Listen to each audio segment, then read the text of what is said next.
चलो देखो, आज हम लोग जो है क्लास 10 का इतिहास का चौथा चैप्टर पढ़ने जा रहे हैं और जिसमें हम लोग देखेंगे भारत में राष्ट्रवाद। किसको? भारत में राष्ट्रवाद को देखने वाले हैं। ये जो चैप्टर है और यहाँ से क्लास 10 काफ़ी अच्छे अच्छे प्रश्न यहाँ से पूछे जाते हैं, इसलिए जो है इसको याद करना है। ठीक है, तो चलो देखो क्या है भारत में राष्ट्रवाद की हम लोग बात करें तो भारत में राष्ट्रवाद, देखो राष्ट्रवाद कहने का अर्थ क्या हुआ कि एक ऐसी राष्ट्रीय भावना कह सकते हो तो जो किसी विशेष भौगोलिक, सांस्कृतिक, सामाजिक क्षेत्र में या परिवेश में रहने वाले लोगों में एकता का वाहक बनता है ना। तो भारत में राष्ट्रवाद की बात करें तो राष्ट्रवाद का शाब्दिक अर्थ होता है राष्ट्रीय चेतना का होता है, यानी कि लोगों में देश के प्रति प्रेम जगना। देश के प्रति क्या जगना बताओ? प्रेम जगना। और 19वीं शताब्दी के पूर्वार्ध तक भारत, देखो जब हम बात करेंगे 19वीं शताब्दी तक बात करोगे तो भारत जो है वह छोटे बड़े राज्यों में विभाजित था। लगभग वह 500 प्लस छोटे बड़े राज्यों में क्या था? विभाजित था। और भारत में राष्ट्रीय एकता का बहुत ही अभाव था। ठीक है, ध्यान दो, क्योंकि लोगों में एकता का अभाव होने के कारण यहाँ पर राष्ट्रीय चेतना का उदय सही तरीके से नहीं हो पा रहा था, है ना। और कुछ ऐसे कारण हम लोगों को बाद में देखने को मिला, जिसके बाद हम लोग यहाँ से कह सकते हैं कि लोगों में राष्ट्रीयता की भावना जागृत हुई। ठीक है, तो भारत में राष्ट्रवाद के उदय के कई सारे कारण रहे, जिसमें से हम लोग राजनीतिक, आर्थिक और सामाजिक और धार्मिक कारण को देखने वाले हैं। ठीक है, तो इन सभी कारणों में हम सबसे पहले जो जानेंगे, हम लोग पहले राजनीतिक कारण को समझें। इसको राजनीतिक कारण को, तो राजनीतिक कारण में पहले कुछ देखो, राजनीतिक कारण कहते हैं जब कुछ चीज़ें लोग हस्तक्षेप की नीति अपनाता है ना किसी चीज़ों में, वो राजनीतिक कारण है। ठीक है, तो यहीं पर देखो भारत में जो अंग्रेज़ों ने कई सारे हस्तक्षेप की नीति अपनाया, भारतीयों को परेशान करने का काम किया, है ना, तो मुख्य रूप से राजनीतिक कारण में। तो देखो राजनीतिक कारण में क्या सभी कुछ घटनाएं हैं, उन घटनाओं को समझो। कई सारी घटनाएं जो है राष्ट्रवाद के उदय का कारण रहा भारत में, उसमें हम लोग पहला है हमारा राजनीतिक कारण, है ना। तो 1858 ईस्वी में महारानी विक्टोरिया के उद्घोषणा के साथ ही क्या हुआ था? उद्घोषणा के साथ ही सभी देशी राज्य ब्रिटिश राज्य के अधीन हो गया था, यानी कि जो महारानी विक्टोरिया थी, इन्होंने एक घोषणा पत्र जारी किया कि कहा कि जितने भी भारत के जितने भी राज्य हैं वह सभी देशी जितने भी राज्य हैं वह ब्रिटिश के अधीन कर लिया जाए। ठीक है, यानी ब्रिटिश साम्राज्य के अधीन हो जाएगा। ठीक है, उसके बाद 1878 है ना, 1878 देखो 1878 में क्या हुआ कि वायसराय थे उस समय भारत के, जिसका नाम था लॉर्ड लिटन। क्या था? लॉर्ड लिटन। इन्होंने क्या किया? वर्नाक्यूलर प्रेस एक्ट लाया। अच्छा, ये एक्ट लाने का कारण क्या रहा कि ये प्रेस पर प्रतिबंध लगा दिया। प्रेस पर क्या लगा दिया?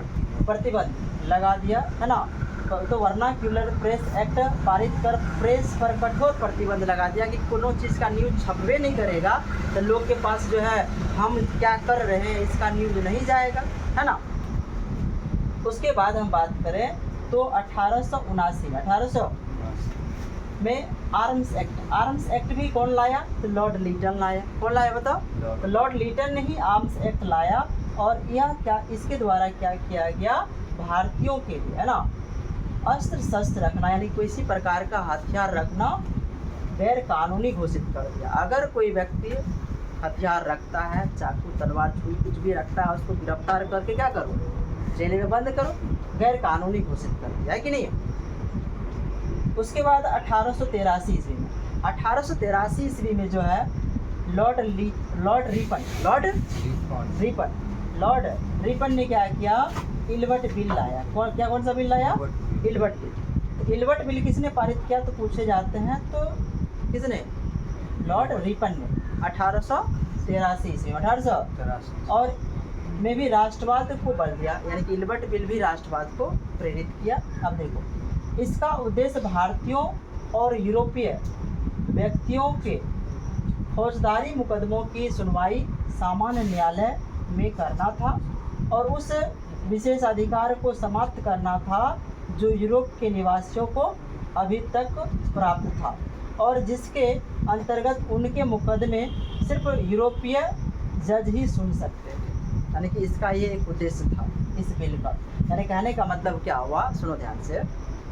जब भी कोई भारतीय और यूरोपीय कहने का मतलब अंग्रेज लोग के साथ कोई भी तरह का बात विचार होता था, जो फौजदारी मुकदमा होता था ना, वो कोई तरह का कहावत कहना कह सकते हो, कहना ये कहाँ सुनी हो जाता था उसमें। तो उस कंडीशन में क्या होता था, उसकी सुनवाई होती थी कहाँ पर, तो एक सामान्य न्यायालय में होती थी। लेकिन दुख की बात यह था कि उस न्यायालय का जज कहाँ के थे, सब यूरोपीय थे। तो कोई एक बात बताओ, जब जजे अपना हो, अरे जब जजे अपना हो तो टेंशन किस बात का, कोनो कानून कुछ करे, कोनो घट्टा घटते कर दे साथ उसके। तो इस में क्या होता था कि यूरोपीय लोगों को जो बहुत सुविधा मिलता था, उसको क्या था, अपना ही जज है, फैसला अपने पक्ष में करेगा, है कि नहीं है। तो इसका विरोध किया एल्बर्ट बिल का। क्या किया, इसमें एक भी भारतीय को मतलब इसमें कह सकते हो न्याय करने के लिए शामिल नहीं किया गया था, है ना, किसी भारतीय को जज को शामिल नहीं किया गया था।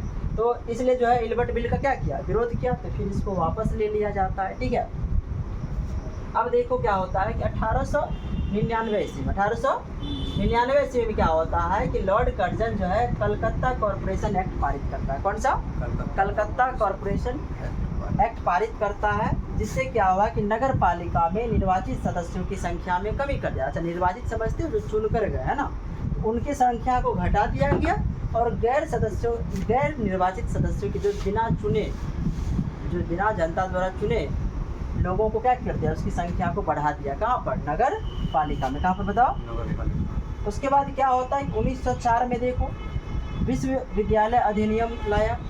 1904 में क्या लाया, विश्वविद्यालय अधिनियम।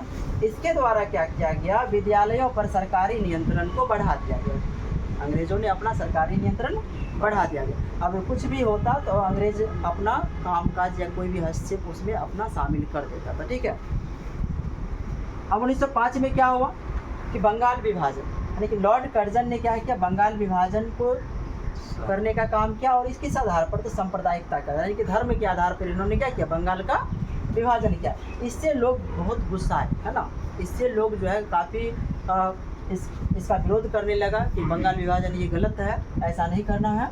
ठीक है, उसके बाद जो है 1911 में जब लोगों ने विरोध किया तो 1911 में बंगाल विभाजन को रद्द कर दिया। किसने, लॉर्ड हार्डिंग द्वितीय ने। किसने विरोध किया, मतलब इसको बंगाल विभाजन को किसने रद्द किया, लॉर्ड हार्डिंग द्वितीय ने बंगाल विभाजन क्या कर दिया, रद्द कर दिया।